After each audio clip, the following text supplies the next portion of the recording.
जय मसीह की आप सभी को और बहुत-बहुत स्वागत करते हैं इस चैनल पे।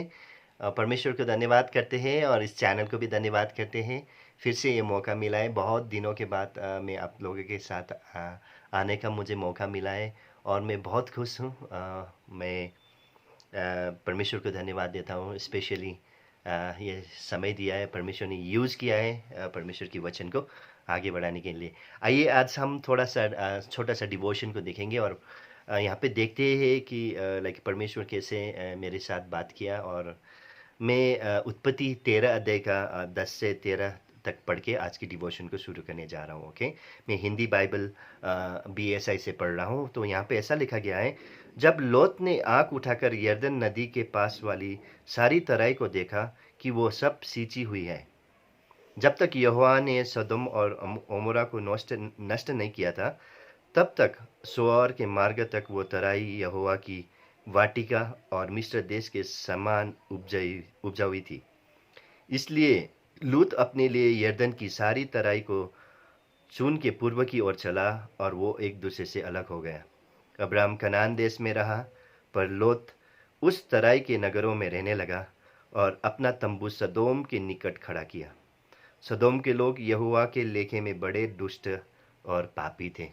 हम सभी को पता है कि लाइक जब एक टाइम आया तो लोत और अब्राहम सेपरेट होने का टाइम आया, तो अब्राहम ने एक बहुत अच्छा डिसीजन लिया कि लोत के साथ वो सेपरेट हो जाए, क्योंकि बहुत तकलीफ़ें बढ़ रहे थे, समस्या आ रहे थे। तो इसलिए एक एक ये एक स्मार्ट डिसीजन बोल सकते हैं कि अब्राहम की तरफ से किया गया था। तो जब अब्राहम बोलते हैं कि लोत को लाइक अब आपको जाना है और आप चूज़ कर सकते हो कि कोई भी जगह आप चूज़ करके आप जा सकते हो, ओके? तो यहाँ पे लिखा गया है कि लाइक लोत ने अपनी आँख उठाकर यरदन के पास वाली सारी तराई को देखा कि वो सब सींची हुई थी। जब उसने यरदन की तराई की जब सारे तराई को देखा तो वो सब लाइक हरा भरा था, सब अच्छा था, लाइक बहुत देखने में बहुत अच्छा, देखने में ऐसा था कि लाइक वहाँ पे हाँ कुछ हो सकता है, लाइफ कुछ हो सकता है, और उसको लगा कि लाइक वही उसके लिए है। और वो बहुत शायद उस दिन बहुत खुश भी हो गया था शायद। ये अब्राहम पहाड़ों में रह रहे हैं, मैं तो नीचे जाऊंगा, नीचे रहूंगा। तो उसने सारे मतलब उसको उसको ये दिखाई दिया, वो सोर के मार्ग तक वो तराई यहोवा की वाटिका और मिस्र देश के समान उपजाऊ हुई थी।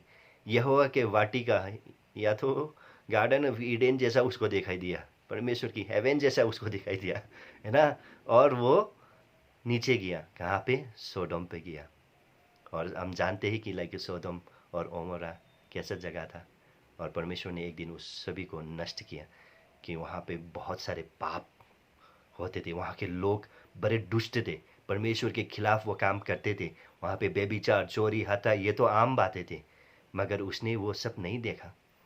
मगर लोत ने देखा कि उसकी उन्नति होगा, उसका लाभ होगा, वो बड़े आदमी बनेगा, नीचे जाके और पैसे कमाएगा। बाकी वो चीज़ सब चीज़ उसके लाइफ में ज़रूरत नहीं था, वो तो ऑलरेडी उसके पास धन दौलत था, नौकर चाकर था, भेड़ बकरे सब कुछ था। मगर फिर भी लोत नीचे गया और नीचे जाके उसने अपनी तंबू सदोम के निकट खड़ा किया। कभी कभी क्या होता है लाइक हमारे लाइफ में प्रियो, जो हम देखते हैं हमें लगता है कि लाइक वही सच्चा है, वही सत्य है, परमेश्वर ने हमें दिया है, यही है मेरा लाइफ, और यही यही यही यही होता है। लाइक परमेश्वर ने हमें सब कुछ दिया है बोल के लाइक हम जाते हैं। मगर एक्चुअली ऐसा नहीं था। लोत के दिल में जो था वो एक्चुअली वही देख देख रहा था। जो चीज़ लोत के अंदर था, उसकी आँख ने उसे उस वही दिखाया, और उसे लगा भी कि लाइक वही सत्य है और वही सच्चा है और वही उसके लिए लाभदायक है। मगर वो बिल्कुल ऐसा नहीं था। मगर जब हम थोड़े से नीचे पढ़ेंगे तो 14 से 15 में यहाँ ऐसा लिखा गया है, जब लोत अब्राहम से अलग हो गया तब उसके पश्चात यहोवा ने अब्राहम से कहा, आँख उठाकर जिस स्थान पर तू वही वहाँ से उत्तर दक्षिण पूर्व पश्चिम चारों ओर दृष्टि कर, क्योंकि जितनी भूमि तुझे दिखाई देती है उस सब को मैं तुझे और तेरे वंश को युग युग के लिए दूंगा। तो यहाँ पे दूसरी आँख, अब्राहम की आँख के बारे में परमेश्वर बोल रहे हैं। अब्राहम को पता, परमेश्वर को पता था कि अब्राहम जो भी दिखेगा वो अवश्य उसके दिल में जो भी है वही उसको दिखेगा, क्योंकि अब्राहम परमेश्वर के डर, परमेश्वर के वही में चलने वाला आदमी था और उसके दिल में वही था जो वो देखना चाहता था। इसीलिए परमेश्वर बोलता है, जब तू आँख उठाकर उस स्थान पे देखेगा ना, चाहे वो उत्तर हो, चाहे वो दक्षिण हो, चाहे वो पूर्व हो, चाहे वो पश्चिम हो, तो जिस तरफ भी दिखेगा, परमेश्वर बोलता है कि मुझे पक्का मालूम है अब्राहम, तू सही जगह ही चुनेगा। इसलिए मैं वही जगह खाली तेरे लिए नहीं मगर तेरे वंश के लिए, युग युग के लिए मैं तुझे दूंगा। देखो भाई और बहनों, आज हमारे अंदर जो भी है, कभी कभी हम वही देखने के लिए देख पाते हैं जो आज हम देख पाते हैं। ओके, मगर जब हमारे अंदर अगर परमेश्वर के डर है, परमेश्वर की भय है, परमेश्वर की प्लान है, परमेश्वर की सक्सेस है, परमेश्वर की योजनाएं हमारे दिलों में अगर है, तो हम वही देख पाएंगे जो अब्राहम देख रहा है। मगर अगर मैं लोथ जैसा, मेरे अंदर बहुत कुछ ऐसी चीज़ों से भरा होगा, तो क्या होगा? मैं देखूंगा, मेरी उन्नति को देखूंगा, मेरी प्रोग्रेस को देखूंगा, मगर जो चीज़ सदोम के लोगों के वो दुष्टाई पे उसे घोर करना चाहिए था, उसको देखना चाहिए था, वो गंभीरता से उसे चुनना चाहिए था, वो उसने नहीं देखा। इसीलिए पौलुस बोलते हैं कलसिया के पत्र में, कलसी 3 अध्याय में, कि ऊपर की चीज़ों के लिए क्या करो, आप मन लगाओ, है ना। कलसिया 3:1 से हम पढ़ते हैं, जब तुम मसीह के साथ जिलाए गए तो स्वर्गीय वस्तुओं की खोज में रहो, जहाँ मसीहा विराजमान है और परमेश्वर की दाहिने ओर बैठे है। पृथ्वी पर की नहीं परंतु स्वर्गीय वस्तु पर ध्यान लगाओ। स्वर्गीय वस्तु पर हमें ध्यान लगाना चाहिए, क्योंकि तुम जो मरे गए हैं, तुम्हारे जीवन मसीह के साथ परमेश्वर में छिपा हुआ है। आज हमें ध्यान कहाँ पर लगाना है?